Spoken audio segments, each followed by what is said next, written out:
something waits for you in the Story Master's Tales.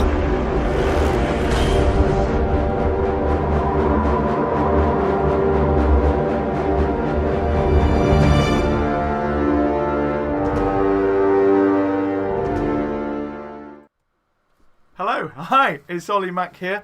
Just having a quick sort of after-show chat with everyone. Thank you everyone so much for coming. If you came along beforehand and sort of saw the show, we did it a little bit differently than we did last time. I'm still on Restream chat. Ruby Redfeather's still here. Look at him, bopping away. And I'm just going to quickly make sure this is all running, and so I can see you guys. Do say hello if you are here. And, oh, there we go. And I'm back in. There we go. Right, so guys, I'm just going to go into this. Hey, right, okay. So, nice to see you all. And this is our sort of second proper show. We did it again. So we wanted to make sure that, you know, you guys saw it. Because I know beforehand it was quite hard for everyone to see what was happening. Still got that problem, I'm afraid, a little bit. It's a bit frustrating. So on Facebook, it will not automatically remind you that a show's going on. Just showing that you're interested doesn't actually do it, I'm afraid, which is kind of a bit annoying, but there we are. Things happen.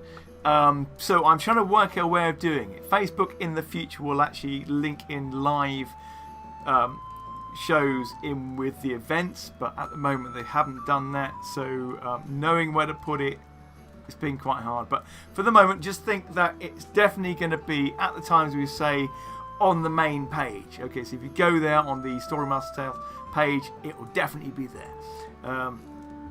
Now let's have a little look here. I'm just going back onto my page here. Hello. Here we got here. Thank you very much, Helen. That's very kind. At the moment, it's showing me that the next one is there, and I'm going to try and take that live streaming event notification off, because at the moment it keeps showing that it's happening. I think if I take that off, what I'm a bit worried about, I might have to show that I'm cancelling all the events, but not actually cancel it for that to happen, and then it will just appear each time. So I'll have to put a little caveat on that as well. So yeah, you know, you would think that it would be easier to go, okay, I want a way of doing shows, telling you when they're on, and getting donations, but it isn't there. Unfortunately, Facebook haven't. Well, they're trying to catch up at the moment, but at the moment, you know, it's not possible. So it's a very kind of complicated way to do it. Here at my studio, I can tell you kind of what I do, how I set it all up. I've got 2 cameras. I've got one over at the green screen. I've got another one. I've got one light at the moment. I'm getting another light. Fortunately, Hermes didn't deliver it, so I'm going to have another light, so it's going to be better lit. And I've got some floodlights, colour floodlights, so this whole thing will really light up. Hopefully by this time next week. We are, we're doing. Well, by the way, the Kickstarter we did the other day, that's all finished now. We did really well, so I'm very pleased with that. Thank you very much for everyone who donated on that. Thank you again so much for anyone who donated down here. Enormously appreciate that. And we're going to be doing the pre-show for Friday tomorrow. And it's all going to be sort of Red Riding Hood kind of themed, I suppose. So that's going to be pretty exciting. My own background, if you're interested, is I've been running this theatre. There we go. Right, thank you. Paula, hi. Have you taken part in Dungeons & Dragons before? Oh yeah.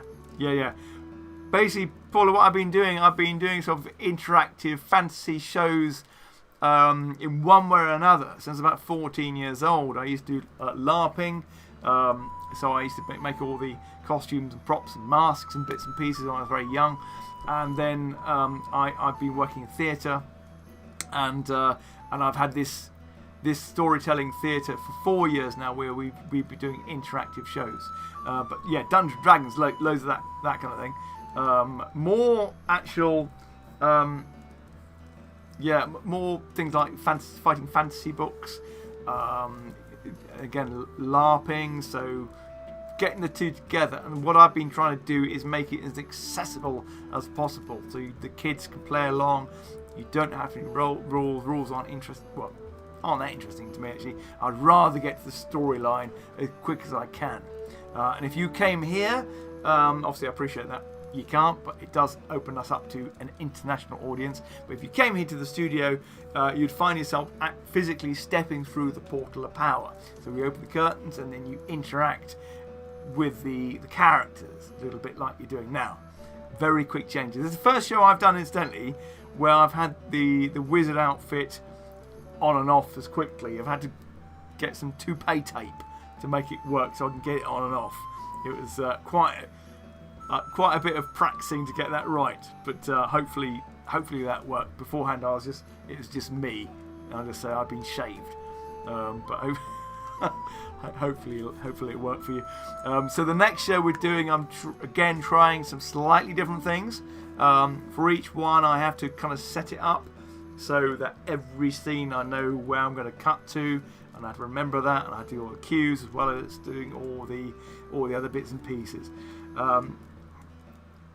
Oh no, yeah, I know, yeah, Paul. It's I've been doing not obviously this is like a family-oriented D&D, I suppose, but without any dice rolling. When we first started doing the live broadcast, I was dice rolling, and we were doing a game that I produced called The Story Must Tell. Let's grab it.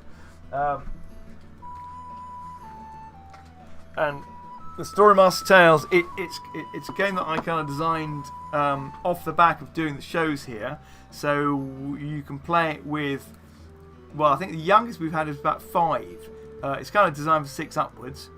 And then you have things like, so for instance, it's literally got all those sound bits you heard from Starmore. So if I read one here, you find yourself at the entrance of a broken down old shack. Some alluring smell draws you inside. And before long, you're confronted by the hideous sight of an air-blind witch of infamy, Baba Yaga. At the moment, she is not aware of your presence, but do you talk to her? Attack her quickly. Try and steal something from the table in front of her, or leave without getting noticed. And then you make your decision, and then that will actually give you another option. So this is what I've been doing. This is for sale down here if you're interested. You can get a print and play as well if you are for a long way and you've got a printer and you want to play it immediately. And you can also get soundscapes that you've heard. So it's gone a little bit strange. So we've gone from having the theatre show to write the book to going back to the live theatre, and the two are kind of very, very closely linked. So it all works good.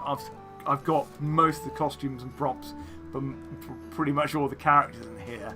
I can just give you a quick demo of another one, how we had it set up. I won't play it fully, but I'll just do a little bit here. So we've got, let's have a good friend of mine who was a siren. So go down here, just find it for you. This is one that I did. Actually, this isn't the siren. This is me as a monk. In the soft light, you make out the shape of a little chapel set at the end of an overgrown woodland path. It looks like it is in dire need of repair, and you would think that it was abandoned if it wasn't for the light you can see flickering inside. You enter and see a nervous-looking young priest. Choose now to pray at the altar, ask the priest to bless you and your items, try and steal something, or ask if you can help the priest. There you go. So you have have those kind of options, and yeah, it's my best look.